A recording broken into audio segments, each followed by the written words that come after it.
Баршаларыңызға қайырлы күн. Сіздермен мистер Эрба және де осындай ерекше салат жасайтын боламыз. 200 грамм шұжықты 3 бөлікке бөліп, ол 3 бөлікті жіңішке соломка ретінде турап, соломканы 4 бұрыштап турайтын боламыз.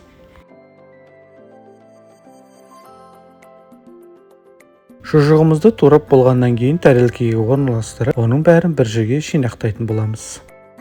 Енді үстін майонезбен әсемдейміз. Суға піскен 2 жұмыртқамызды үкіштің үлкен көзінен өткіземіз.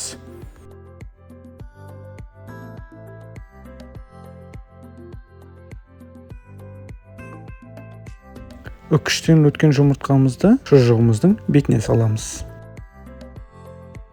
Майонезбен әсемдейміз. Қабығы ашып тазаланған балғын сәбізімізді үкіштен өткіземіз. Содан соң жұмыртқаның үстіне саламыз. Енді майонезбен әсемдейміз. Қабығы ашылған жарты алманы үкіштен өткіземіз. Үкіштен өткен алманы сәбіздің үстіне саламыз. Майонезбен әсемдейміз. Қатты ірімшікті үкіштен өткіземіз. Үкіштен өткен ірімшікті алманың бетіне саламыз. Міне біздің ерекше салатымыз дайын болды. Егер видео ұнаса лайк басып, каналыма тіркелуді ұмытпаңыздар.